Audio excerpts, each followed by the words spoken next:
Welcome, everybody, to Limited Level Ups. I'm Alex, and this week on the episode, we're doing a format breakdown, primer, refresher, whatever you want to call it, for Throne of Eldraine draft. So, Throne of Eldraine, which is a set that came out about 3 or 4 years ago at this point, coming back to Magic Arena this week, starting on Friday the 21st. It's also coming to MTGO, I was just informed of, in a few weeks too. So, no matter what platform you play on, this might be helpful. And unlike when it was first on Arena, it's going to be drafted with other humans, not just bot drafting. I'm really excited to talk about Eldraine for a few reasons. One, it's just one of my favorite formats. I think it's really, really fun. Partially because it was one of my most winning formats for sure. But, you know, I do also think it's a lot of fun. And a lot of people who played it at the time on Magic Online and in paper expressed the same thing. Maybe not so much on Arena. Also, this is a format that's just came out when the podcast Limited Level Up started, and so I haven't really done a formal breakdown of this set. I actually wrote an article or two about this set, but haven't done this in video or podcast form. So excited to do a deep dive on this. I'm mostly going to treat this as a state of the format address episode, just like we do for the beginning of every set, with a few caveats.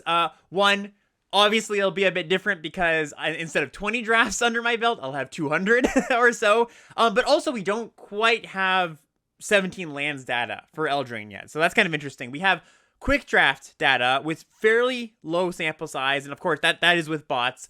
And that sort of outlines the format. But I was looking at the data this morning, and there are certainly some things that I would consider very out of place. So what we have is not reliable, and also, I'll be really curious to see when the data comes out later this week if it challenges conventional wisdom of what people thought at the time when the format first came out, or if it rivals just like anything I say today. So that'll be interesting.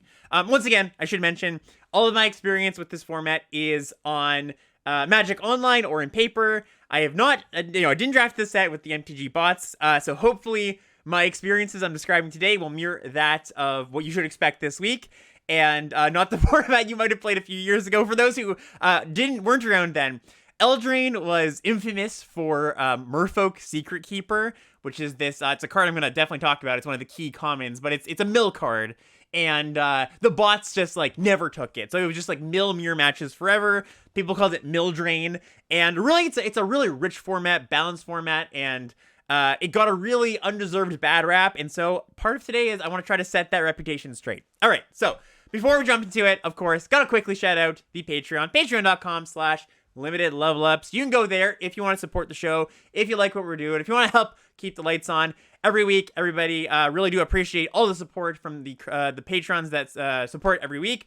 Also, of course, there's a bunch of reward tiers over there. We want to give back to you for supporting us. We support you back in various ways, mostly in a bunch of ways that help you get better at Limited, whether that be for the coaching tier or the Cordo class tier, which is a class I put on usually about every 2 weeks on the weekends. This weekend, we're doing Throne of Eldraine drafts, doing some draft analysis, some draft breakdowns. So should be pretty fun. So if you're, hyped about Throne of Eldraine, want to do it with some people, myself included, check that out. That's one of the tiers. And why don't we just jump right into it? Okay, so the number one thing that defines Throne of Eldraine is this is a monocolored draft set, which is kind of weird. You don't usually see many of those. Usually, when colors are involved, it's like it's a 2-color set or it's a multicolor set. Monocolor set is pretty different. It's pretty unique. And the biggest mistake that you can make when drafting Eldraine is treating it just like any other set where, your mana base is 9 swamps, 8 forests. Most of the decks in this format are really going to appreciate a mana base that's like 13-4, right? 13 islands, 4 plains, or even like 14-3, like really pushing the limits to close to monocolored. If you're really lucky, you will just be straight monocolored. And this doesn't mean that you're never going to be a 2-color deck or straight to a color deck. Sometimes the draft goes in a way where it's tricky. You can't just be monocolored. It's hard to have a lane that's like completely open, and just like I said, most of the time your deck is going to be closer to like 14-3, meaning you're going to have a few red cards in your close to mono blue deck anyways. But there are a lot of incentives in this set to draft decks that are close to monocolored. And if you're not thinking of drafting this set with that mindset, you're going to miss out on a lot of the power, and not just in like the cards, but just the way the set is set up, right? It really does incentivize monocolor drafting in a lot of ways. So let's get into some of those ways. So number one, are the powerful hybrid uncommons. So this is a cycle of 10 cards. There's one for each color pair, quote unquote. Really, they're like close to monocolored cards, but they are, when you look at them, they look like an Azorius card or an Izzet card. And these are uncommons that cost hybrid. So for example, we've got Arcanist Owl here, and it's a 3/3 flyer that costs blue, or white, or any combination of those, right? And it says when it enters the battlefield, you look at the top 4 cards of your library, you can reveal an artifact or enchantment card from among them, put it into your hand, the rest on the bottom of any order. So really good card. And there's a cycle of 10 of these, one for each color pair. These are just some of the best uncommons, some of the best cards in the set, to be honest. Most of them. I'm going to dive a little bit deeper into specifics on these. But these are really, really good reasons to be monocolored. So you can play these cards. Yes, you can play them in a blue-white deck. For example, Arcanist Owl is going to be fine in a blue-white deck. But the trick is, if you are mono-blue, let's say, you can also play, not just Arcanist Owl, but you also get access to Lock Dragon, for example, which is the blue-red version of this card. Blue-red hybrid, right? Whereas if you are a split down the middle 2-color deck, you only get Arcanist Owl. But if you're mono-blue, you get access to 4 of these really powerful uncommons that you'll see in the draft. To be able to play these cards responsibly, you either need to be, the 2-color deck that they belong in, or if you're like close to monocolored, you want to have like 14 sources for these cards in your mana base. Because, if you're a blue-red deck and you're trying to play Arcanist Owl, 1 mountain means you can't cast this card on turn 4, right? So you really, got to be careful about these. And like I said, these are really powerful cards that you want to build towards. Next up, we've got Adamant cards. So this very clearly points towards monocolored drafting and deck building.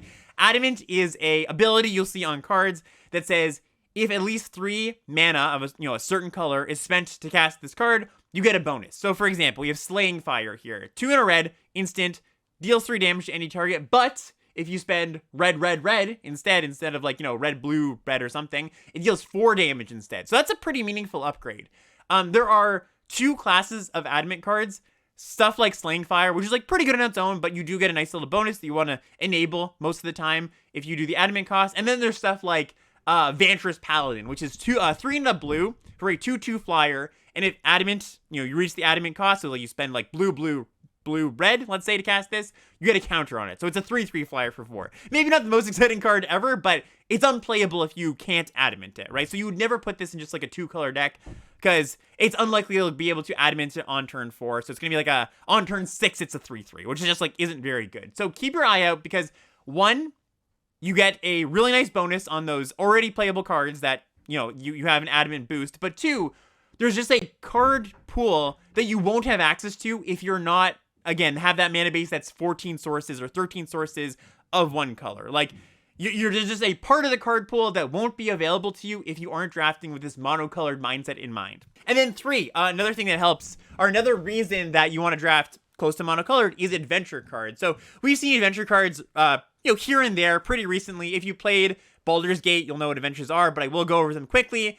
Adventures are creatures that have a instant and sorcery side on them. So example, we have Fairy Guidemother here. It's a 1 mana, 1/1 flyer on the creature side, but it also has a sorcery adventure side called Gift of the Fae, 1 in a white.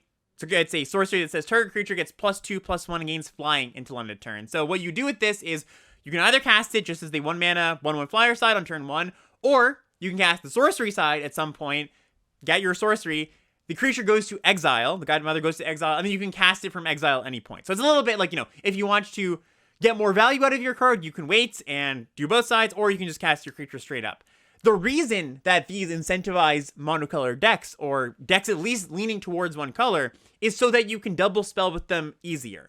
So, for example, with Fairy Guidemother, if you don't have something white on turn 3, you can't go cast my Gift of the Fae on the 2-drop and then cast my Fairy Guidemother. You're going to be like, well, cast my Gift of the Fae and then waste the mana, basically, a lot of the time. Or, well, I need to add a creature to the board, so I guess I'll just cast the creature. So you get to be more mana efficient if your mana base is closer to 1 color with these adventure spells. You get to double spell more often, which is a big deal. One of the core tenets of Limited is the person who keeps double spelling more is often going to snowball and start to win.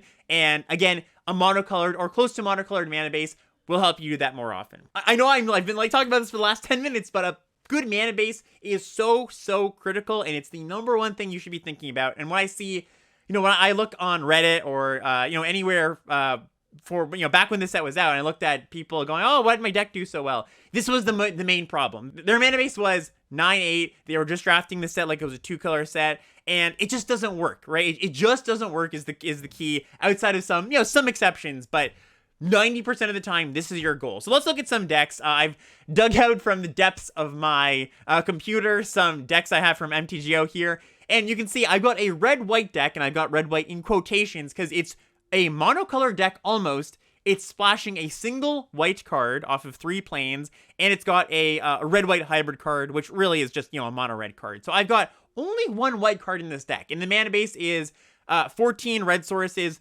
3 white sources. And this is ideal. This is often what your decks are going to look like. It's going to be like close to monocolored with a splash for a powerful card, or a gold uncommon, or a gold rare, or something like that. Here's another example. I've got a blue-black control deck. The mana base is 13-4, so 13 islands and 4 swamps. I'm just splashing for 2 good removal spells and Revenge of Ravens, which is a card I'll get to in a little bit. But this is ideal. This is like, you show me this deck, I'm like, great, your deck looks really good. And this is a good example, by the way, this mono blue deck here. I've got both Arcanist Owl, which is that blue-white hybrid card, and Covetous Urge, which is the blue-black uncommon hybrid card. So I'm able to play both of them here.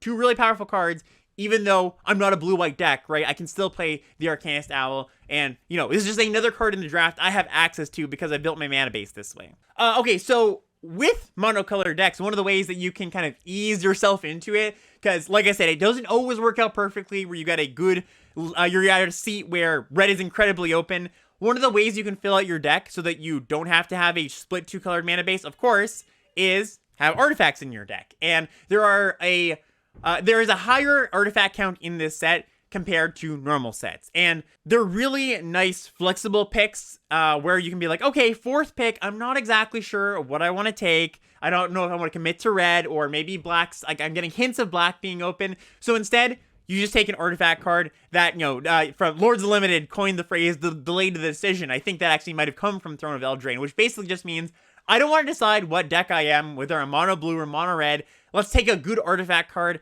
that helps me delay the decision on what I'm trying to be and lets me read the draft a little bit longer, right? It's kind of a bad draft environment if you have to lock in on pick 3, where it's like, well, I want to draft a monocolor deck and I just have to take, all the red cards forever. That's not a very exciting draft process, but you do get to feel it out a little bit more because these artifact kind of like glue cards exist. Now, I'm going to get into some specifics a little bit later. Artifacts are good and which ones aren't so good. But just something to keep in mind that if you're thinking, oh man, monocolor deck, how am I going to do that? The artifacts do tie some things together. And also, there is a slight artifact enchantment matters theme in white and blue. So that helps with that too. The only mechanic that I haven't touched on, I believe, is food. I've mentioned the artifacts matters. I mentioned adventures. I mentioned adamant. Food is the last mechanic that kind of is prevalent within the set. So for those who haven't seen food before, it's a mechanic that, usually it'll be like a creature enters the battlefield and you get a food token, or maybe it'll be a spell that creates food tokens. And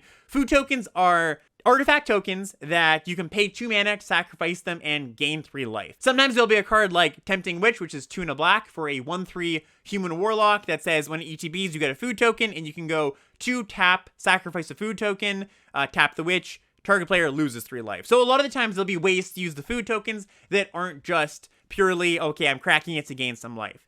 And I think when the bots first came out for Eldraine, this was another point of contention where people were like, oh man, like this format's so slow. There's just food running all over the place. You can't ever kill anybody. It's like the most glacially slow format. Everybody has access to an additional like 15 life. And that was, again, I think a bad rap that this format got because of the bots. The bots just didn't take the food cards highly enough. So you ended up with people stockpiling a million food cards. And yeah, the aggro decks weren't very good. So, and that is just not a true fact in my mind of the format. The aggro decks are quite good, and the food decks aren't incredibly overbearing by any means. I do think that they put some pressure on the aggro decks to finish the game quickly. Because, a lot of times when you're playing an aggro deck, it's like, all right, well, I've got my opponent down to 5 life, and maybe I'll wait around for a little bit, draw my burn spell, draw my finisher, but they're on the ropes. Food makes it so that that window closes really, really quickly, where it's like, if you don't kill them right away, they do stabilize, they go back up to 15 life, and your burn spell isn't going to get the job done. So there is that pressure there, But overall, food in the life gain from food is gated by the amount of mana you can spend, right? Two mana isn't nothing. You do have to invest at some point. So often when you're the aggro deck facing a food deck, you're going to have an advantage because you're going to be more mana efficient. Maybe there are creatures ETB and make some food, but you're not going to give them the time if you have a good aggro deck to be able to crack that food.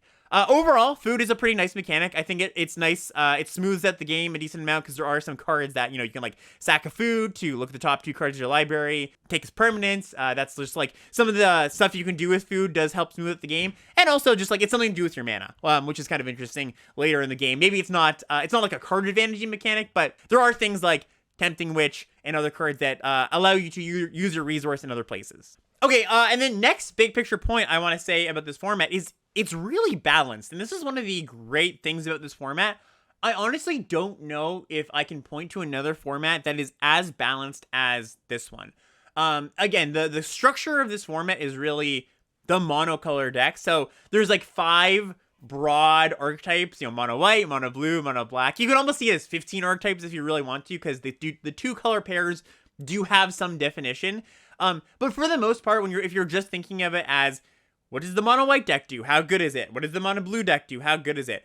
Most of them are just like pretty close in power level. There's not a outlier where it's like, oh yeah, you just gotta draft the black cards, they're so good. You can get away with drafting, whatever you'd like and whatever's open, which again is actually a blessing for this format because it is a little bit, I was mentioning it's a little bit more on rails than another format might be where you can't bob and weave and have all your early picks end up in your final deck just because of the nature of the mana bases in this format.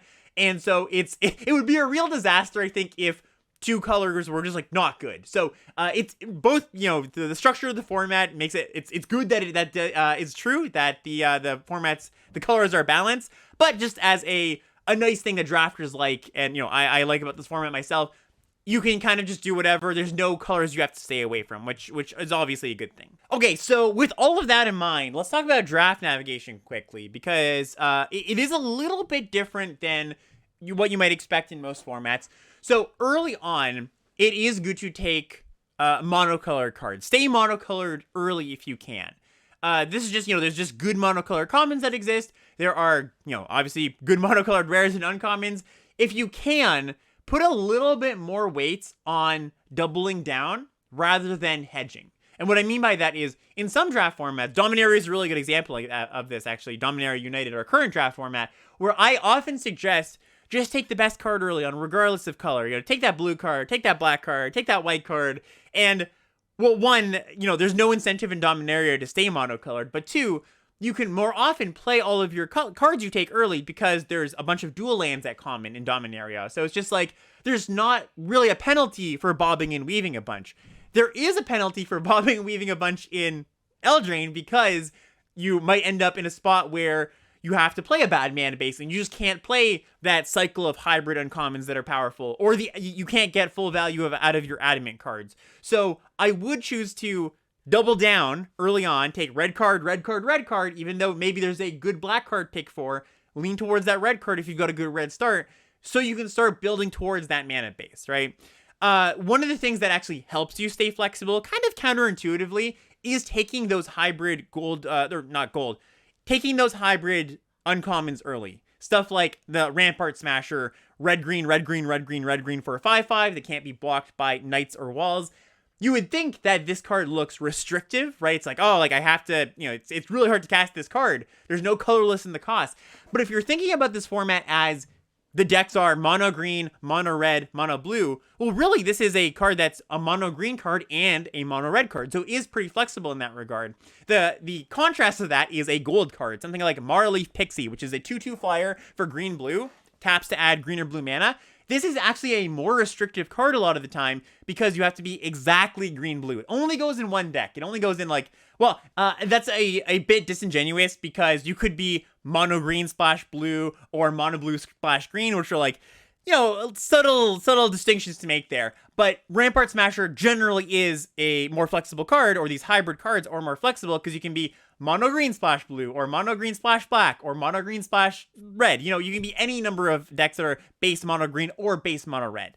So don't take gold cards early, which is a piece of advice that kind of contrasts what I usually would suggest, where, the gold cards are generally really powerful, these 2-colored gold cards. You don't want to take those early in this format, which is a little bit weird. Oh, by the way, I should mention, because there is maybe a bit of confusion here, the way I'm talking about it. I imagine if you're listening audio only, it might be a little bit confusing, but there is, in my mind, and in Magic Designer speak, a difference between gold and hybrid, right? You often kind of think of them as the same. They're just like, they need 2 colors, but gold is, I need specifically green and blue. Hybrid is, you can be green, red or green, red or green, red or green, right? It's not exactly these two, it's any of these two.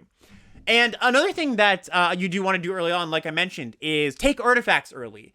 I'll talk about where to draw the line on how, there's a line of, well, how good is this artifact? Should I take this dorky artifact early because it keeps me flexible? You shouldn't just always take artifacts early, because in general, artifacts are less powerful than colored cards, of course, but they do, as I said earlier, help smooth out the draft a little bit. Golden Egg is one of the cards I want to point out as a, there's Lords of Limited. I'm going to point out again. They coined the Golden Egg Award as a card that is flexible and you can take early, and is kind of a glue card for a bunch of different strategies. And the card in question, the Golden Egg, is a 2-mana artifact. It's a food, which matters. And when it ETBs, you draw a card. You can go 1, tap, sack the egg, add a mana of any color, or 2, tap, sack it, you gain 3 life. And this just helps your mana base. It lets you splash that, 1 or 2 red cards in your mono black deck a little bit easily. And, it's a food card too. It also helps there are cards that care about, there's an archetype that cares about drawing your second card per turn. So this also is good there. So it just does a lot of little things. Again, it helps smooth out your draft, helps smooth out your deck. It's just a good card to take early. There's a lot of artifacts that kind of play a similar role. One last draft navigation tip I'll give is, when your incentive early is to be monocolored, reading the draft can be tricky to read the draft, because you can get locked in mentally to, well, I'm mono red, so of course I'm going to keep taking red cards. But I remember when I was drafting this format, one of the things I noticed was I played my first picks less often in this format than I did in almost any format. So what that means is I was very ready to jump ship to another color to be base. I was drafting a mono red deck, draft a mono black deck later in the draft after I figured mono red isn't open, because in a lot of formats where you take good red cards early, let's say, and then you realize, oh, red's not that open, black is open, but I can play those good red cards with my black cards. You can't do that, of course, in this format, because the way mana bases are situated. So instead of going, well, I'll play my good red cards with my black cards, and because black is open, consider just jumping ship entirely. And then, so you go, I took good red cards for the first 4 packs, and then pack 5, well, there's not really a red card. Let's take the best card in the pack. It's a good black card. You keep taking good black cards. Don't worry about those early red cards. Like, maybe if they're single pipped red cards where they're easy splashes, and you can slot those in as your few red cards in your base mono black red black deck, that's acceptable. But don't worry if you take a double costed, a red bomb. Yeah, there's some weights to you wanting to play that card, but just be okay with jumping ship, basically, because if you realize your color is cut, fighting for it when you need to get, close to 23 playables of that color is really, really difficult. This is a format that I think you're much better to situate yourself as playing nicely with the table rather than sculpting out your own lane. Because if you try to sculpt out your own lane and 2 other people are doing the similar thing next to you, it's really, really not going to work out. Your deck's just going to be really, really bad. So don't get locked in early. As much as I was saying, take cards of the same color early, don't get locked into those colors. Be willing to completely abandon ship, jump to a different color. Okay, so let's talk about the colors. So I think this is the way I'm going to talk about the archetypes, because like I said, I think the best way to conceptualize the cards in the set are just what each color is trying to do and the best cards in each color. So basically what I'm going to do is just talk about each color as its own archetype, what the cards in that color want to do, the general strategy you're going towards, and just I'm going to take this opportunity to talk about kind of as a top common list. So often when I'm talking about what white does, I'll touch on the top commons in white too. So white, mono white, is basically what you would expect. It's just like a low to the ground aggro deck. Mostly the way that it's pushing damage is evasion. So a lot of the best mono white cards are evasive in some respect. The best white common, and this is, it was at the time there was a argument between, is this the best common? Is Bake into a Pie, which is a good black removal spell, the best common? But the best white common is Arden Vale Tactician. This card is really, really great. So this is 1 white for a 2/3 flyer. Okay, so it's an adventure card. I should say that too. So the front side, the creature side is a 1 white 2/3 flyer. So not too bad. It's got a instant. The adventure side is 1 and a white instant, Dizzying Swoop, tap up to 2 target creatures. So on turn 5, let's say, you can go, you've built out your board, and you go, okay, tap down 2 things, my creatures get in, and now I play a flyer. So it's almost like a 5 mana 2/3 with a good enter the battlefield effect. Or you just play this on turn 3. That's totally acceptable as a 2/3 flyer. Or, you top deck this on turn 7. It's like, oh, tap your 2 things, you're dead. So it's a very flexible card. It does a lot of small things well. On top of everything, too, it is a knight, and knight is the tribal type in this set. There are going to be cards that care about knights, so it's just like all the things you'd want out of a card, all the parts of the card, they all matter, and they come together to make a really, really great card. I feel like if you have 3 of these in your white deck, you can fill your deck with 20 other cards, and I'm not going to say it doesn't matter, but just the more of these cards you have, the better your white deck's going to be. The second best white common in my mind is Fairy Guidemother. So I also talked about this one. This is another adventure creature. So this is a single white mana for a 1/1 flyer. It's got Gift of the Fae, sorcery, 1 and a white. Target creature gets +2/+1 and gains flying until end of turn. So this is kind of like your archetypical 1 mana 1/1 flyer that you're happy to play on turn 1 as, gets in some beats. Maybe you cast an Anthem later and, it gets a bonus. But also, when you draw it on turn 7, it's not just a 1/1 flyer. You can jump your 3 power ground creature, get them for 5, and then play your flyer. So, again, just ties into this nice aggro flying plan. Flutterfox is another nice one. 2 mana, 1 and a white for a 2/2. It says as long as you control an artifact or an enchantment, Flutterfox has flying. So, as long as you fulfill that requirement, it's really not that hard. There's a lot of incidental artifacts, like I talked about. There's a few incidental enchantments that you'll play, and you'll be happy to play. It's just a 2 mana 2/2 flyer, and that's just a good rate in these aggro decks. I want to talk about Trapped in the Tower. So Trapped in the Tower is a 1 and a white enchantment aura. It says enchant creature without flying. Enchanted creature can't attack or block, and its activated abilities can't be activated. So this was a really contentious card back in the day, and I think I remember where I came down on it was it's fine. Like, it's good, but it's not amazing. It's not premium removal. It's got some problems. One, enchanted creature, you have to enchant a creature without flying. Sometimes the thing that is killing you or that you want to not be able to block does have flying, so obviously that's a problem. It does have the issue of being just, an enchantment-based removal spell where sometimes it gets nabbed by a disenchant effect. There's a few incidental disenchant effects running around, so you can get punished by that. But also, if your opponent has a way to give the creature you've enchanted flying, for example, Fairy Guidemother, this does fall off. So there is a little bit of danger there as well. So it's a fine card. You can put it in your deck, but don't take it as high as those 3 good threats I was just talking about. An honorary white card, and a card that is going to be an honorary colored card of a lot of different colors, is Gingerbrute. So this is a single mana artifact, 1 mana 1/1 haste. It's a food, and it says 1, it's an activated ability. Gingerbrute can't be blocked this turn except by creatures with haste. So it's basically unblockable. You gotta worry about the times when they do have a creature with haste, but it is mostly unblockable. Also, it's a cute little story. Can't catch me. I'm the gingerbread man. You give it haste. Cute flavor. But it's also got another ability. 2 tap, sacrifice Gingerbrute. You gain 3 life. So if you have some food synergies, this can play there too. If it's kind of outstayed its welcome, and maybe you're in a racing situation, you can gain 3 life. But the great thing about this card is it's an evasive creature that you can put an equipment on, put a counter on, and it's really a threat. It's a cheap threat. Also turns on your stuff like your Flutterfox, anything that cares about artifacts. A really, really good glue card. You're going to be happy first picking this card. Not in a lot of packs, I will say.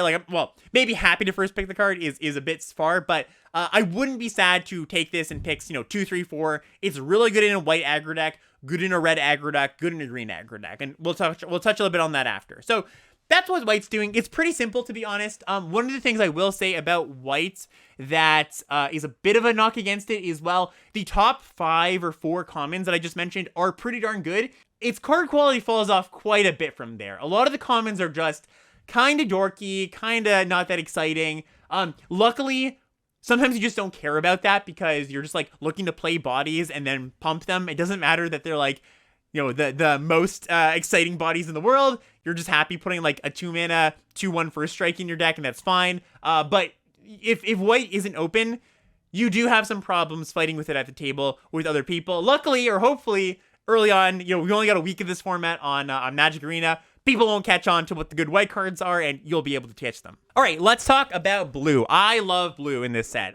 This is another set. So I talked last week about control decks in Limited, and I was saying that some decks, or some formats are kind to control decks, where they are a thing you can do, the cards exist, where the infrastructure is there, the answers line up well against the threats, and all those things are true for the blue control decks in this format. So the main way you are winning with blue control in this format is mill. So this is where Merfolk Secret Keeper, the card I'm sure many people know, but I'll read it again.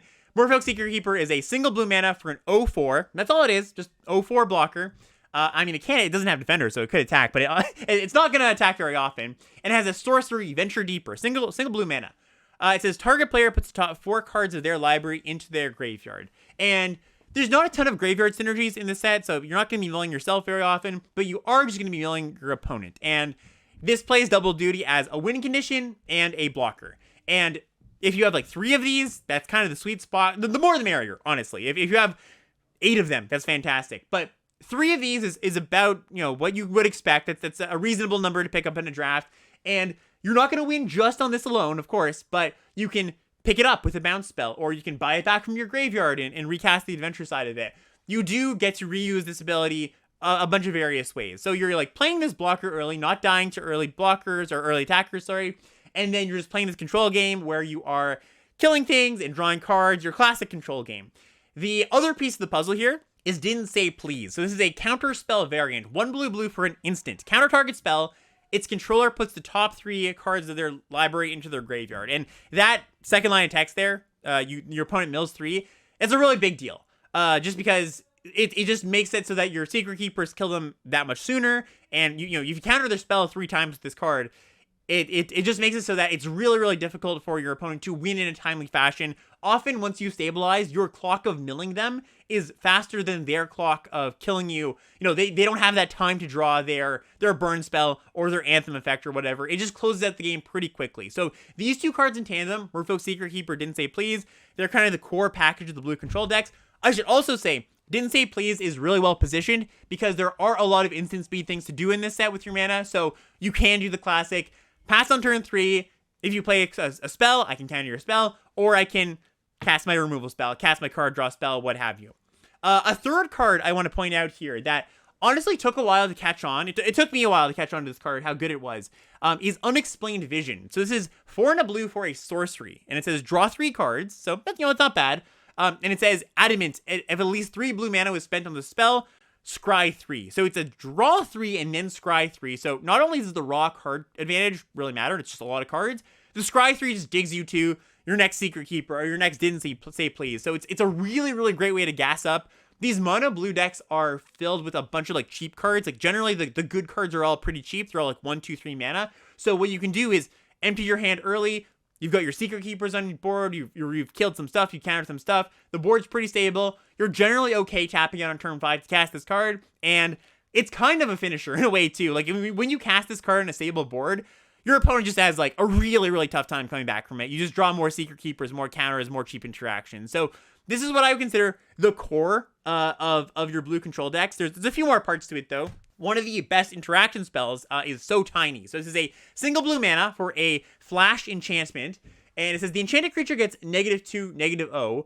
It gets -6, -0 instead, as long as its controller has 7 or more cards in their graveyard. So this is a theme you'll see on a few of the blue and black cards. They care about 7 or more cards in the opponent's graveyard. Of course, this ties into the mill theme. So Tiny is just, it blanks, it kills their 2-drop, the 2-power 2-drop, their Flutter Fox, for example, for 1 mana. It's just not a threat. And then later in the game, it kills their giant things too. So it's a 1-mana interaction spell that, yeah, it's got some of those problems like I was talking about with Trapped in a Tower, where there's some incidental artifact enchantment hate, but it's so efficient, it's instant speed, and it plays well with the blue cards that you're happy loading up on this card. It's really quite powerful, and a lot better than it might read if you haven't played with it before. Witching Well is another one I want to call out. So this is an artifact. It's a single blue mana. When it enters the battlefield, you scry 2, and you can sacrifice it for 3 in a blue to draw 2 cards. So just a decent card. If you do have some of the cards that care about artifacts, plays well with that. But it's a thing that you can play on turn 1 to set up your draws, and then keep this thing on the battlefield. It's an instant speed place you can put your mana. Again, if you want to hold up your So Tiny and your Didn't Say Please, nothing happens. You can just draw 2 cards. So just like a decent part of this deck as well. All right, so that's blue. Like I said, it's one of my favorite decks. Just the blue cards play very well together. Secret Keeper, I think, is a fun way to win. It can pair with some black cards. Like if you just have a few good black removal spells, you can certainly play those as a splash, or like red removal spells. I think it's one of the decks that does pair with a second color pretty well, just because you are drawing a bunch of cards, and you get to find your sources a little bit easier. You don't have to worry. It's the classic card draw is fixing. So if you are in a blue deck, I've been stressing this whole time, monocolored. I do find myself stretching my mana a little bit more for some powerful cards. I will note, though, I should say this, single pipped cards of other colors, right? You don't want to splash a double costed removal spell still. That would still, like if you have a black card, that pushes your mana base far enough that you're going to lose out on the mono blue good cards that you could play, right? So I'm talking like, there's like a 2 mana deal 3 in red, right? Scorching Dragonfire. That's a good splash. Something like Bake Into a Pie, which we're going to get to in a second, not such a good splash. Not that I haven't had straight blue-black decks, but I would prefer not to. All right, let's move into black. So black is, I think, the worst color. Not by a lot. Again, like I said, the colors are pretty balanced. But black's kind of got this issue where it's not really doing anything in particular. Like the blue decks are super, super controlling. The white decks are super, super aggressive. And black is kind of mid-range, but mid-range that doesn't do either very well. Like, it's kind of in this spot where it's got some pretty good grindy cards, but its finishers, if you're grinding, aren't all that impactful. It's also just got like a good number of low impact commons that it's like junky cards you don't really care about, or are a bit to have you like jumping through a few too many hoops. It does have some good standout cards, and we're going to touch on those, but just some caution that I believe mono black is the worst deck out of all the monocolored decks. And where I was talking about mono blue, you can dip into another color because you have a lot of card draw and you'll see more of your cards, so the mana works out more often. When you're drafting black, you often have to have a heavier splash of your second color just to get to good cards, basically. Also, I think that the black hybrid cards, like the uncommon cycle of black hybrid cards, tends to be on average worse than just any of the other hybrid cards. So just like there's less incentive to be mono black as well. So just something to keep in mind. Let's get into it. Bake Into a Pie. This is the best black common, or at least very close to the best black common, if not the best. 2 black, instant. Destroy target creature, you make a food token. So this is kind of analogous to Extinguish the Light from Dominaria. Kill anything and gain 3 life if it was a 3-cost creature or less. But of course, this for the trade-off of gaining 3 life, if you kill anything, you have to pay an additional 2 mana at some point. But the nice thing about this is it also, if you want to look at it this way, if you have food synergies, it's a kill spell that generates a resource. So maybe you're not just getting 3 life off of it, you're killing something, and then you're using the food token, sacking it to draw a card off something, or sacking it to make a creature, or whatever your payoff is. So it's really flexible, just a good card, and I believe it is the best black common. I say I believe it's the best black common because there is something that rivals it, which is Smitten Swordmaster. And this is a card that I actually think didn't get as much credence as it deserved at the time. I think this went a little bit under the radar. So this is 1 and a black for a 2/1 lifelink. So it's kind of funny looking back because a lot of the things about this card, sorry, I'm interrupting reading the card, but a lot of things about this card are things we've come to learn that are good qualities in a limited card that I actually don't think when Throne was out that we actually recognized how good these were. So 2 mana, 2/1 lifelink. We really like the 2 mana, 2/2 lifelink we see generally in white, and this isn't that far off of that, right? 2 mana, 2/1 lifelink is still pretty good. It's got an adventure though, Curry Favor, single black mana, sorcery. You gain X life, and each opponent loses X life, where X is the number of knights you control. So it's kind of like a vampire, life-linking vampire spawn, if you want to look at it like that. Again, the vampire spawn effect, draining somebody, is an effect that I think we didn't realize how impactful it was until vampire spawn. And this card can be a lot better than that card, in fact, because sometimes if you've got a good Knight deck, it drains for like 5 and then is a good body too. So if you have the synergies, like enough Knights, I do think that Swordmaster, if not better than Bake into a Pie, can definitely rival it, and I don't think it would be crazy to take Spit and Swordmaster in pack 2, in pack 3, if you think you have the right deck for it. And it's also just a good early pick. Like, there's Knights littering the set. It's not like it's a super narrow tribal deck. You're just gonna put this card in your black deck, and it's gonna be pretty good. 2 other cards here. Reeve Soul, just a decent removal spell, 1 in a black, source 3. Destroy target creature with power 3 or less. And, just hits most things. Doesn't hit everything, but hits most things you want to kill. And Reaper of Night. So this is a 7 mana, 5 black, 4/5. And it says, when Reaper of Night attacks, if defending player has 2 or fewer cards in hand, it gains flying. So it's a 7 mana, 4/5 flyer. That's not the best rate, but it's not terrible. Of course, it's got an adventure. Sorcery, Harvest Fear, 3 in a black. Target opponent discards 2 cards. So it's a really good way to grind. Just, you've played some stuff early. You're not getting attacked, you cast a removal spell on turn 4, you make them discard 2 cards, and then you've got this thing just sitting in exile. It's this threat just looming, and it does finish the game pretty well. So, just a solid card. In your black grinding decks, I was saying that black doesn't have great ways to, after they've grinded, close the game. This is your key one. Aside from rares or good uncommons, this is the way that you're going to close out the game after you've grinded a bit. All right, and let's move on to red. So, red, I believe mono red is the best deck in the format. So it's got a lot of similarities to mono white, but its common card pool is a lot deeper. There is just like 7, 8, 9, maybe 10 cards that I'm really happy to play in my mono red deck, and all the cards just do one thing and they just kill you. And they do a very good job of doing it. So top red commons, very similar to the top black commons, where there's a good creature and a good removal spell, and I'm not 100% sure which one is better. You could take either of them in different points in the draft, depending on your needs. Scorching Dragonfire, 1 in a red for an instant, deals 3 to a creature or a planeswalker, and if that creature would die, you exile it. Just super efficient removal spell. And Rimrock Knight. So this is a 1 in a red 3/1 that can't block. Okay, so it's obviously a very, very aggressive card, but that's a good stat line. 2 mana 3/1 for a 2-drop. That's exactly what you want in your aggressive decks. It's got an instant though, Boulder Rush, single red mana for an instant. Target creature gets +2/+0 until end of turn. So you can play this on turn 2, and this is how a lot of the adventure cards play out. If you just draw them in your opening hand, you just play them out. If you draw them later, you cast the adventure. So with this card, you play it on turn 2. Later on, though, you draw it on turn 5, 6. Well, it enables attacks, it pushes through an additional 2 points of damage, and then it's a, not an amazing threat at turn 5 or turn 6, but your opponent does have to care about a 3-powered creature. So it just does a lot of things really well, really small things really well. And again, I will mention, just like Ardenvale Tactician, the best white common, this is also a knight, so it plays well in your knight decks.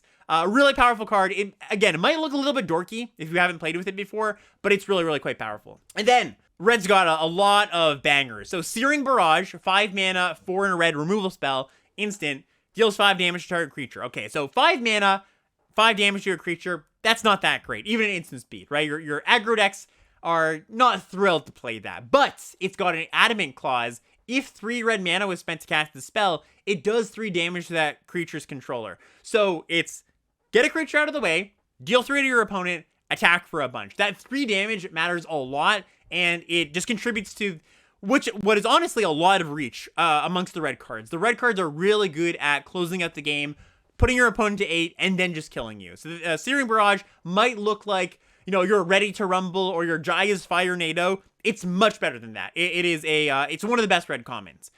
Weaselback Red Cap. I remember this is a card that I had to talk people up on because around this time was 1-drops weren't quite as well known as being just like good cards in Limited. Like they didn't design good 1-drops at this time, or the time leading up to Eldraine.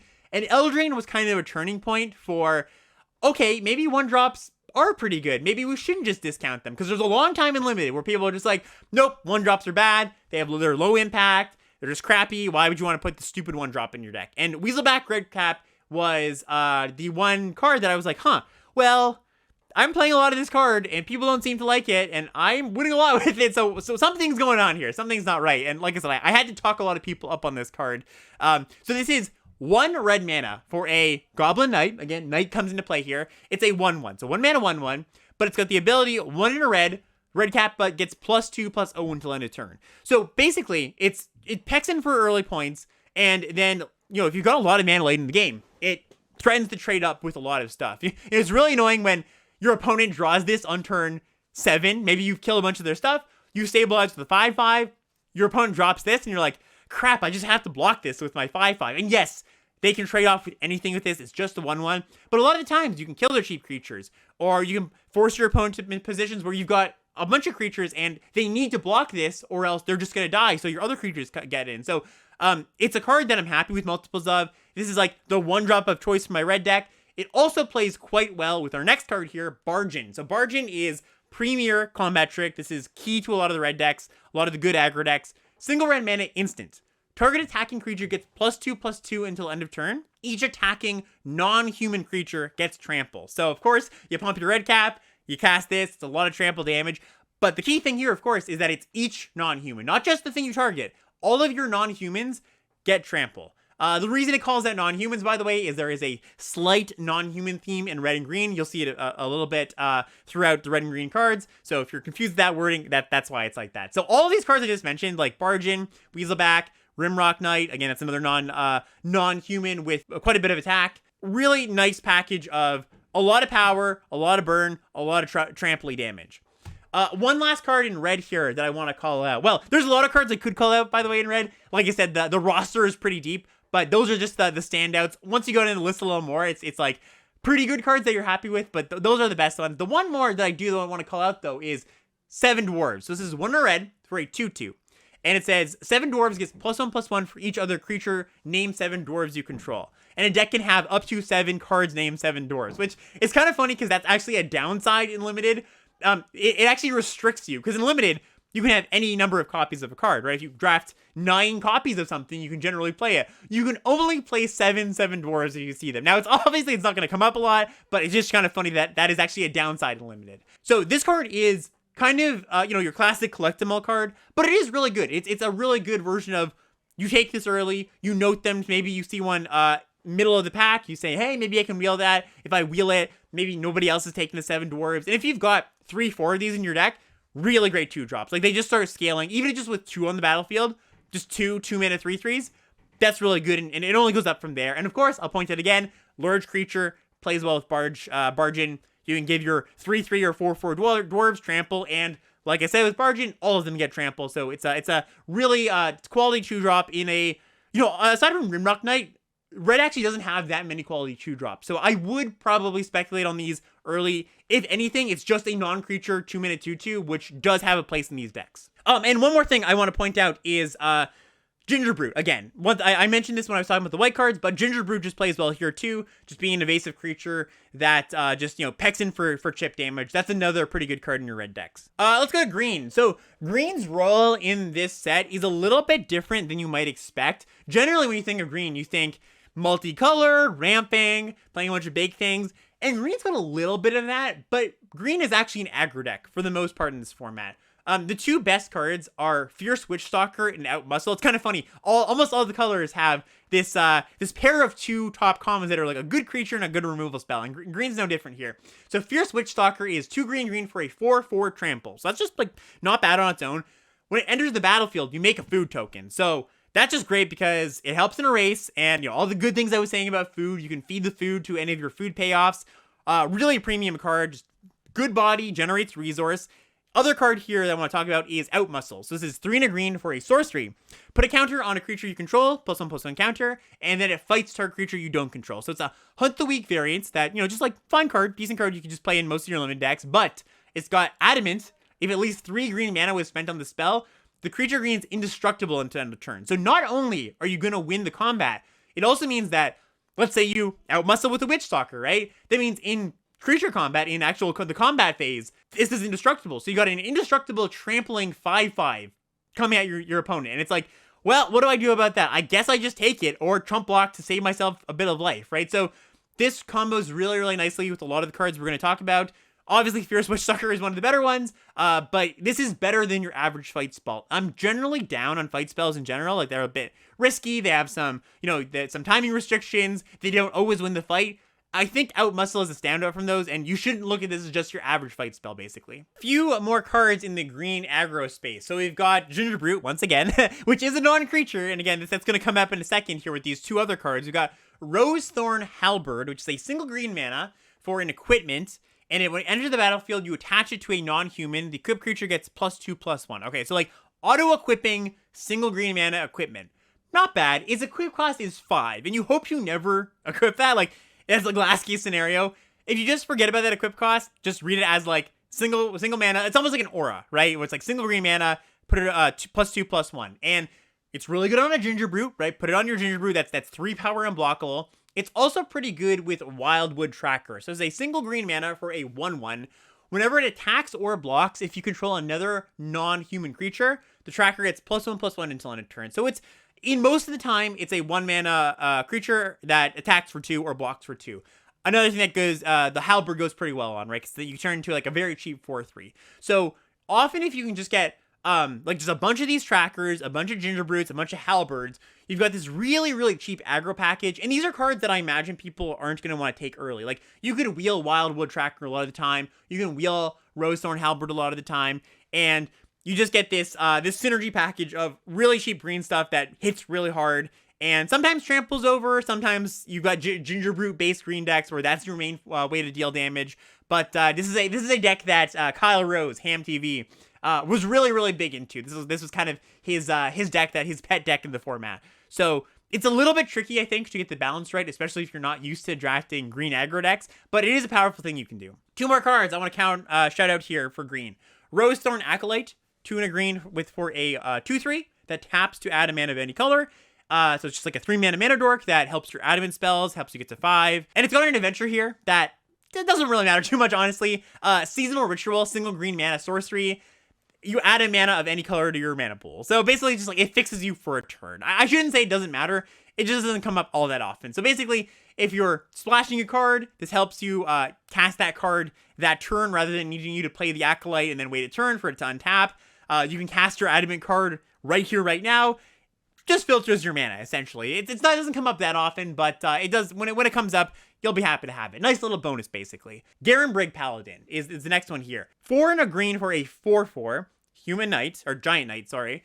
And it has Adamant. If at least 3 green mana was spent on it, it comes in with a +1/+1 counter. So 5 mana, 5/5. And Garenbrig Paladin can't be blocked by creatures power 2 or less. So this is really close to just like 5 mana, 5/5 flyer a lot of the time.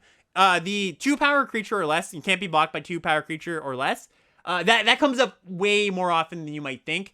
There's just like, outside of the green creatures, there's not a lot of large creatures in this set. So this thing is a force that hits hard. I'm happy with like 2 or 3 of them at my top end. And that's a lot to say for a 5-drop, right? Like, that's high praise for a 5-drop, I would say. Especially if you have a bunch of Rosethorn Acolytes, being able to power these out on turn 4, really, really powerful. So that's green. You kind of get an idea of kind of the green aggro strategy. There is a little bit of like a multicolor theme you can draft towards if you get exactly the right cards. The Rosethorn Acolytes. This is kind of like a blue-green thing where if you've got some of the blue-green uncommons, they push towards multicolor a little bit. I wouldn't suggest it. Honestly, I think it's more of like a 20th draft of the format kind of thing. I just want to point it out is this was a thing that people did. Okay, so I talked a little bit earlier about the artifacts and taking them early in the draft to give yourself some flexibility. I do want to break down just where the line is drawn between the good artifacts and the kind of like filler artifacts, maybe the bad artifacts, because the advice of, oh, take artifacts early to keep yourself flexible isn't that helpful if you're just taking all bad artifacts. So first I want to start with just good cards. So the best artifact in the set, I believe, that isn't a rare, is Clockwork Servant. So this is just a good card. You should just take this early. This is 3 colorless mana, or generic mana, I suppose. It's a 2/3, and it has the Adamant ability. When Clockwork Servant enters the battlefield, if at least 3 mana was spent to cast it, 3 of the same color, you draw a card. So can go in any deck. It's just a 3 mana 2/3 that draws a card if you're building your mana base right, and that's just a good card. So really nice card. Plays well with the artifacts enchantment theme, of course, but just take this early. You're going to be happy with it anywhere. Golden Egg, I already mentioned this one. This is the 2 mana artifact food that ETBs draws a card. 1 tap sack, Adamant of any color, or 2 tap sack, gain 3 life. Again, just a nice little smoothing card, good in a bunch of places, nice little glue card, and Ginger Brute. You know, I've talked a bunch about Ginger Brute, but It's good in 3 out of the 5 monocolor decks. It's not really a card for mono blue, not really a card for mono black, although it could be if you have enough food stuff going on there. The food synergies are focused in green and black, so it could be even good there. Mostly it's like a white, red, and green aggro card though, so it's good enough in the decks it belongs in and goes in enough decks that I'm just happy to take it early. Another generically pretty fine card is Enchanted Carriage. This one's an uncommon 5 mana for a 4/4. When it enters the battlefield, you create 2 1/1 white mouse creature tokens, and it's got crew 2. Oh, did I mention it's a vehicle? If I didn't mention it's a vehicle, it's a vehicle. So 5 mana 4/4 vehicle, crew 2 comes along with the crewmates already. So pretty decent card. 5 mana 4/4 is not super exciting, but coming along with 2 tokens, even when the carriage dies, that is pretty nice. So I'm just happy to take this card early. Lucky Clover. Here's one. So 2 mana artifact at uncommon. This one got banned in standard because of how powerful it can be. So whenever you cast an adventure, instant, or sorcery spell, you copy it. You may choose new targets for the copy. Okay, so this is a card that is definitely a build around. You want like 7 adventures, I would say. But if you meet that limit, this is really, really powerful. Just, all the adventures I was talking about, just think about doubling those. Think about doubling the Reaper. You make your opponent discard 4 cards, right? Or even just like Fairy Guide Mother, right? Just giving +2/+1 to 2 creatures. Or a kind of funny one is the Rosethorn Acolyte, the Mana Dork. If you cast the adventure side that I was saying doesn't do that much, right? Just like filters your mana. It actually puts you up mana, right? It's actually kind of like a ritual at that point. You like pay a green to get 2 mana. So it's actually pretty interesting there. Really good card. You should take it early. It's a good build around. But just know that you do have to have, like I said, 7 or 8 adventures to make it worth it in your deck. Okay, so those are the generically good artifacts that I'm just happy to take early. Like, forget about the flexibility they afford you. Yes, they are flexible, but they're also just good cards. Now we're gonna get into cards that are like not just good, but are good enough if you're unsure the direction you're going. They give you a bit of flexibility. So the first one here is Scalding Cauldron. Single mana for an artifact, 3 tap. The Cauldron deals 3 damage to any target creature. So it's like a clunky-ish removal spell. Not bad removal spell, but it's just below generically good. It is a card that you can take, pick 4, pick 5 to feel out the draft a little bit if you don't know where you're going. Jousting Dummy, 2 mana, 2/1. It's a Scarecrow Knight, and it's got a 3 mana ability. Jousting Dummy gets +1/+0 until end of turn. So, again, not a bad card, not a terrible card. Plays well with your Artifact Matters cards. Plays kind of well with your Knight cards, but not that exciting. And then we also got Hengewalker. It's a 3 mana 2/2, and if you spent 3 mana of the same color, so you spent, blue, blue, blue, you get a counter on it. So it's a 3 mana 3/3, essentially, in any color, which, passable, not amazing, but passable. So these are kind of like the feel it out. You're okay with taking these in the mid part of the pack kind of artifacts. Anything else that I didn't mention? Because there are a lot of artifacts in this set. Any of the other commons I didn't mention, I'm going to talk about a few more uncommons, but there's like some really expensive clunky artifacts or some like dorky smaller ones. If I didn't mention the card, it's probably just not good. Don't put it in your deck. Don't consider it. Like, there's like a 7 mana 5/7 with Defender, and you can like pay 7 mana to give it +2 and lose Defender. I don't think that card reads particularly well to most people, but just in case you looked at that card and were wondering, not a good card. Don't put that card in your deck. I think it's called Roving Keep or something. Yeah, stay away. A few more artifacts that they kind of fall into the niche category where very good in specific decks, but I wouldn't really want to take them early. Witch's Oven. If you play any constructed, I'm sure you know this card. Single mana for an artifact at uncommon. Tap, sack a creature, create a food token. If the sacrificed creature's toughness was 4 or greater, you make 2 food tokens instead. So this is good 2 places. 1, if you've got a lot of food synergies where you're happy just like cashing in some cheap cards for food, or it's kind of just like a sacrifice outlet. Your opponent goes, okay, kill your thing. You go, okay, I'll Witch's Oven in response. You get a little bit of value. You can blank your opponent's removal spells. Or, of course, the combo is Cauldron's Familiar, which is a single black mana for a 1/1 cat that ETBs and drains your opponent for 1. You get to bring it back from the graveyard if you sack a food. So this is a combo where you play the cat, you sack it to the oven makes a food, you can bring it back, you bring the cat back to drain your opponent. You basically get to do this every turn. You get to drain them for 1 every turn, get a block in with the cat every turn, and it's really obnoxious. Like, it's just this way to drain your opponent out and make a blocker for their biggest thing each turn. And if you've got that combo, you should definitely play it. Witch's Oven is a okay card on its own if you've got food. The Familiar, I would advise not putting in your deck, even if you are heavy food. If you find the two together, though, great, awesome. Heraldic Banner. This is 3 mana for an artifact. When it ETBs, you choose a color. You can tap it to add a mana of the chosen color, and creatures you control of that chosen color get +1/+0. So this is mostly like a monocolored aggro card in my mind. Like, it's just there mostly to pump your team, adds a bit of mana, little bit of a bonus. So basically, if you're in a monocolored aggro deck, this is an okay card. Not an amazing card, but an okay card. So I want to go through a few cycles of cards to end us out here, or to close us out. So we've got the Adamant lands. So this is a cycle of common lands that are all pretty decent. So we've got Idyllic Grange, Mystic Sanctuary, Witch's Cottage, Dwarven Mine, Gingerbread Cabin. Again, if you play Constructed, a few of those might ring a bell. But what these all are rewards for playing monocolored decks. And they all have this text of, it enters tapped unless you control 3 or more of whatever it is. So, for example, Idyllic Grange, it's a plains, it adds white, and it comes in tapped if you don't have 3 plains already. But on turn 4, you can play this. If you have 3 plains in play, it comes in untapped, and they all have enter the battlefield effects. So the white one, you put a counter on something, which is more impactful than you might think. Just like a land that gives you a counter is pretty good. Mystic Sanctuary rebuys a spell from your grave, puts it on top of your library. Witch's Cottage does the same thing for a creature. That's the black one. Dwarven Mine is the best one, I believe. This just gives you a 1/1 dwarf token. Just a free 1/1. Just pretty darn good, to be honest. And the green one, Gingerbread Cabin, gives you a free food token, which is also pretty good. So again, just more rewards for playing monocolored.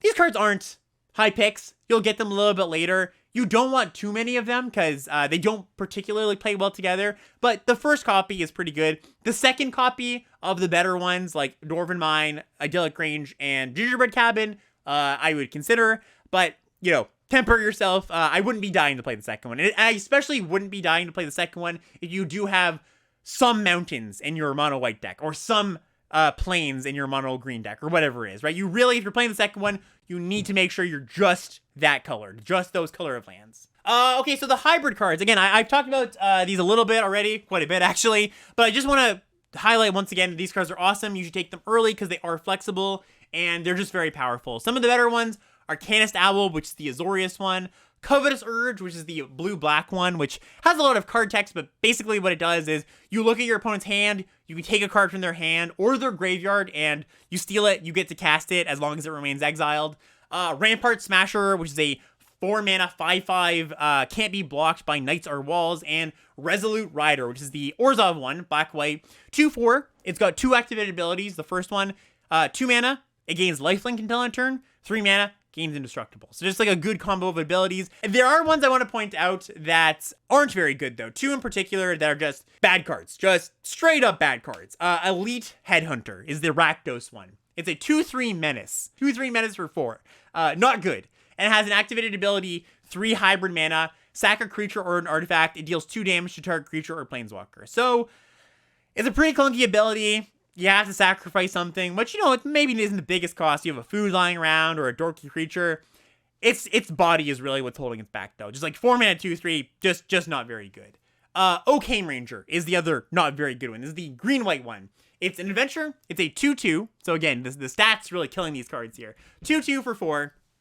Tap it. Creatures you control get +1/+1 until end of turn. It's got a sorcery side that is also not very efficient. 4 hybrid green-white mana. Create 2 1/1 human tokens. So yeah, just neither of the sides of these cards is very good. Stay away. These are ones that I would not suggest taking early. Okay, so one of the last things I wanted to touch on here is, when do you find yourself in 2 color decks? Or when do you add a gold card to your deck? So when you add another color to your deck, or when you decide to add another color to your deck, it's usually because it's a splashable removal spell or a powerful gold card, generally. Along with the cycle of hybrid cards and uncommon, there are your standard 2-color gold cards for each archetype that do kind of point towards generally what those colors are doing. Again, unlike a normal set, it's not like, I'm green-black, I'm doing this thing. It's more like, well, I'm mono-green, and I've got some black cards, so don't read too deeply into what these cards are doing. But, you know, there are pretty powerful cards. Grumgrully, the Generous, this is one of the better ones. 1 green-red for a 3/3. Each non-human creature you control enters the battlefield with a +1/+1 counter on it. Savvy Hunter is another pretty good one. 3 mana, 1 black-green for a 3/3. Whenever it attacks or blocks, you make a food token, and you can sack 2 foods to draw a card. So there are definitely reasons to put these cards in your deck. I just want to highlight for the 10th time, you shouldn't be taking these early. You should be taking these a little bit later. Don't take these and try to draft a 2-color deck, basically. Also, when you are drafting your monocolor deck, just think about like what a color or a card of another color will add to that deck. So for example, if you're drafting a blue control deck, often you're going to be like blue control, and the card you're splashing is maybe a good removal spell because that adds to your blue control deck. Or you're drafting like a white aggro deck. Well, what is a white aggro deck? What does that appreciate? Maybe a little bit of reach. So you have like a red burn spell as your splash, right? As you're like 1 or 2 cards, you're not white cards in your deck, right? So it's more like what is the card adding to your deck that you already have? Like what is the card adding to your monocolor deck? Not necessarily, oh, this is just a good card, right? You often want that card to fill a role that your deck is missing, or just something that plays well in your deck. I want to point out red-blue quickly, because this is kind of, I won't quite call it a trap, but I know it's a deck that like looks obvious on paper, and it's very enticing, very appealing, but I think you have to really approach it with caution. So red-blue has this theme of drawing your second card per turn, and it rewards you for drawing your second card per turn. And the Signpost Uncommon, Improbable Alliance, which is a blue-red enchantment that says whenever you draw your second card each turn, you make a 1/1 blue fairy creature with flying, and it's got an ability 6 mana, draw a card, discard a card, so it enables itself basically. If your deck has a bunch of these, it's probably pretty good. This is the like payoff that you have this, maybe you pick them a bit late, your deck can really, really go off. The other card that is a good payoff for this deck, Fairy Vandal. We just saw this recently, actually. 1 in a blue for a 1/2 flash flyer. Whenever you draw your second card each turn, you put a counter on the Fairy Vandal. Also very good. So like these are the 2 cards that'll pull you in. But the deck kind of has a fatal flaw in one. It has a few fatal flaws.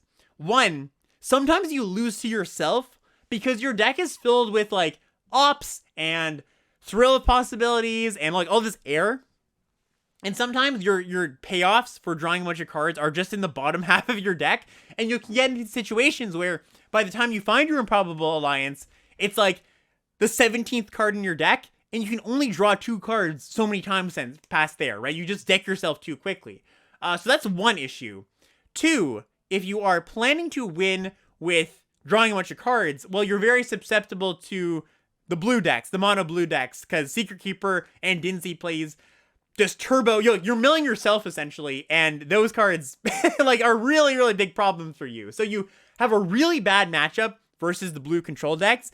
The other thing you have a really bad matchup against, and this leads into the last thing I want to talk about is some of the top uncommons, is you have a really bad time versus Revenge of Ravens, which is one of the better uncommons. This is a 3 and a black enchantment, and it says, whenever a creature attacks you or a planeswalker you control, that creature's controller loses a life and you gain a life.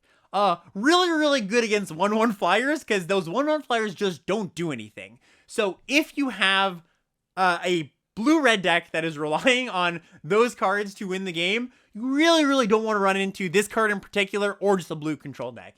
If you're facing a different deck, like just like an aggro deck or whatever, green-black food deck, sure. Yeah, your deck's probably going to be pretty good, but you do have some really, really bad matchups, as well as being able to just like fold to yourself some amount of the time. So just be cautious about that. So I pointed out Revenge of Ravens. That is one of the uncommons that I want to close this out here with. Really great card. Looks kind of weird, but basically what this card says is you only got X amount of attack steps, or attacks in general, right? With individual creatures before you just lose, right? Your opponent, you play this, your opponent's at 10 life. Unless they can gain life, they can only attack with 10 creatures, and they just lose the game if they can't. And also, of course, this makes it so that it is harder to kill you, because for each creature attacking, you gain a life. Really, really obnoxious versus small creature decks, and even against like bigger creature decks where they're like got big green things, they still have to pace their attacks. Like, they can't just always attack their 3-powered creature, because it's like, well, I've only got, 10 attacks the rest of this game, let's say. So it's a real pain to play around. Really good card, exceptional in multiples. Also, like, this is one of the cards that I would consider a good splash in your mono blue deck or whatever, right? Just like one of the cards I'm happy to play, even if I'm not a base black deck. I'm gonna call out Turn into a Pumpkin, just because I know this is, like, I mentioned, like, at this point, it's just like, you know me, if you've listened to any of my content, I always have to call these cards out, because they're always underrated. This is 3 and a blue for an instant. Return target non-land permanent to its owner's hand. You draw a card. That kind of card always goes later than it should. These are just good cards. But this one's also got a bonus where it's Adamant. If 3 blue mana was spent to cast a spell, you make a food token. So just really nice little bonus on this card. Really good card in general. One last card as we're closing out here that I want to mention. Archon of Absolution. So this is a 3 and a white, 3/2 flyer. It's got protection from white. Protection from white in a set that incentivizes monocolored drafting. So already, a little bit of flag raised, or a little bit of an alarm bell goes off for me. I'm like, okay, what's next? So the other line of text here is creatures can't attack you or a planeswalker you control unless their controller pays 1 for each of those creatures. So against a non-white deck, that line of text is still pretty good. Against a white deck, this card is like pretty much unbeatable. They need like a Scalding Cauldron or like a colorless piece of removal, or they have to be like splashing a red for removal or something like that. Otherwise, your opponents just like can't fight through this card because they have to pay mana to attack, and this thing just eats their best thing most of the time. So really absurd card. Obviously insane versus mono white, but very good other places too. So might look a little weird, might look like a sideboard card maybe, but one of the best uncommon. And that concludes our Throne of Eldraine primer / refresher / format breakdown. I had a lot of fun doing this, and I really hope that you do take some time, do a draft or two. Hopefully this helps you if you've never drafted the format before. Just like usual, for any episode, we're going to send the questions to Twitch chat. If you've got any questions you want to ask me about anything about the format, any cards I didn't mention, anything you want to clarify, happy to answer, and we'll send it to the floor. Okay, so first question, how often should you go monocolored versus 2-colored? Okay, so so I spent most of the time in this podcast talking about the importance of this, but just to give you some numbers, I would say, and this is very ballpark just off the top of my head, 40% of the time, maybe a little bit less than that, let's say 30%, you're able to get a good, just monocolored, literally not playing any islands in your red deck, right? Let's just say. So that's what you should be aiming for. And then I would say maybe about 60% of the time, you're going to be mostly monocolored with a few cards on the splash. So that's the most common thing you're going to be drafting, I would say. So like 1 to 3 cards on the splash. Your mana base is still going to be 14-3, 13-4, something like that. And then your straight 2-color decks, they happen if your draft goes in a weird way where you just can't get a good close to monocolor deck together, or you pick up a lot of gold cards. Like, I did point out some really good gold cards, and if you do have a bunch of Savvy Hunters, let's say it's the black-green gold card that just come to you, yeah, you can push a little bit towards 2 colors a bit more often. But that is like the last 10% of the pie there. So it's like 30% monocolored, 60% monocolored in a splash, 10% just 2 colors. That's what I would advise, because again, being straight 2 colors does have a lot of costs in this format. Was I a Ferocity of the Wilds believer? Okay, that's a good question. So Ferocity of the Wilds, if memory serves, is a 2 and a red enchantment that says non-human attacking creatures get +1/+0 and trample. Yes, I think that card is good. I think that card, when you're in a mono red or a mono green splashing that card deck, it's quite good. It just pumps all your small creatures. Trample matters a lot, like I mentioned, especially on the big green dummies. So yes, I was a believer. That's an uncommon, by the way. And that is a good card to slot into both of those decks. Also a good card, like, that is good enough that I would consider that one of my few splash cards in my mono green deck, my mono green aggro deck, for example. Was Eldraine pre me and Ethan rating previews? Yeah, Eldraine was pre. So just to give you some context, for anybody curious, Eldraine was, I started the podcast, like, I don't know, I think maybe 2 months into Eldraine, like almost when Eldraine was on its way out. And like I mentioned at the beginning, I mostly was just covering non-set specific stuff at the time. I use Eldraine as like, examples for big picture concepts because that was the current set. But the scope of my content, like I was nowhere near as involved in content as I was. Like I was still teaching. I would not consider myself a quote unquote like content creator. I just started a podcast. So a little bit of Limited Level Up's origin story here that we're derailing a little bit. But the very first content I did was writing for a blog that I made. Just like a blog post, you can make your own blog websites. And that was called Limited Level Ups. That's where the name came from. And I talked about just like format stuff, like I just talked about here. There's even a Throne of Eldraine article that you can find over there if you just search Limited Level Up's blog. And I posted my trophy decks and draft logs and stuff like that. So yeah, this was pre-Alex being as invested in Magic content as he is now. Are the adventure cards enough to mitigate games from flooding out? Almost every one of your slides today were just cheap cards, so the games just end quickly. Just wondering, with no scry or blood type mechanic, I don't see much to do with your 6 lands onwards. Yeah, so this is a pretty I won't call it a fast format, but it's like medium fast, like a 7 out of 10 to give you a ballpark. So most of the time you are just playing your cards, hoping that's enough.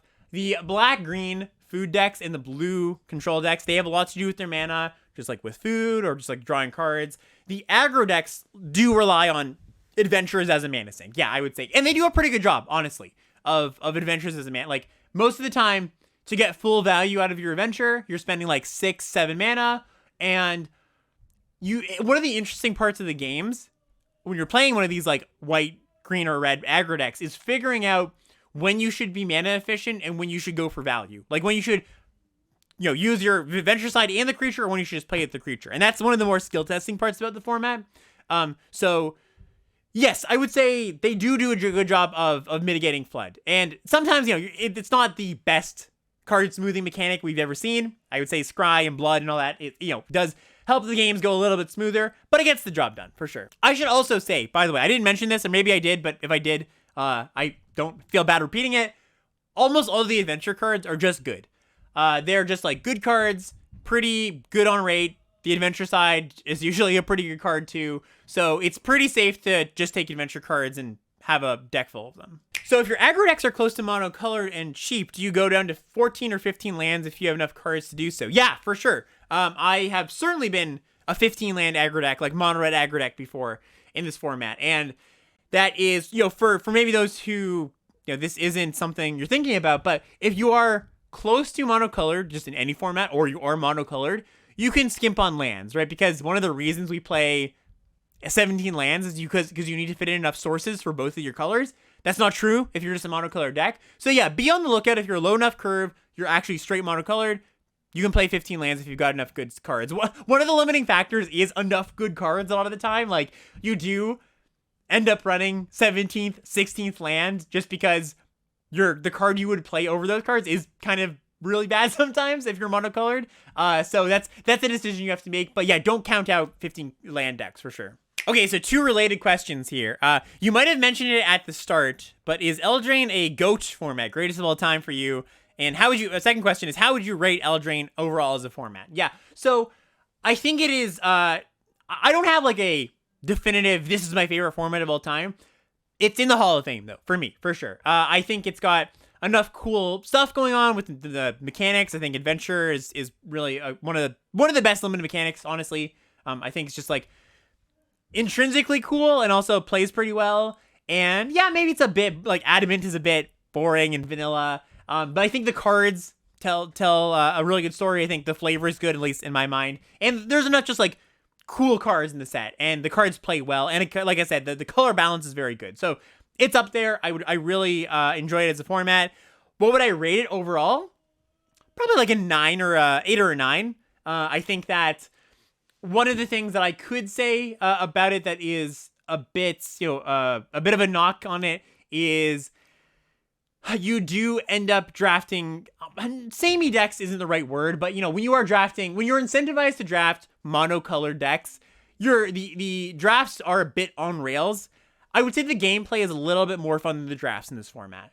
The draft is good. The draft is still pretty good, but after your 100th or 200th draft, they do feel a little bit samey. The formula is kind of solved, where I feel like with Dominaria or Kaldheim or Strixhaven, I feel like these other formats that were in the Hall of Fame for me, the drafts still felt fresh on draft 100. All right, I am gonna pack it up from here, chat. So thank you all for hanging out. Thank you for listening, watching on the podcast feed or the YouTube channel. Coming up next, so I've got a few things down the line. I mentioned in the last episode that I had kind of a jumble of things that I wasn't quite sure what's happening, but I do think I'm gonna do a Dominaria sealed format episode, because for those who don't know, the Arena Open in a week or two is Dominaria, original Dominaria sealed. Kind of weird. So I do want to cover that for those playing in that. Especially those who haven't played original Dominaria before. I've also got, like I said, a few guests lined up, and we're almost at Brothers War, which is really weird. That's like 3 weeks away. So that's, we're going to have a new set before you know it. I actually have a bunch of episodes I want to fit in that I'm not even sure I'll be able to. So a lot of content on the horizon. And as always, thanks for listening.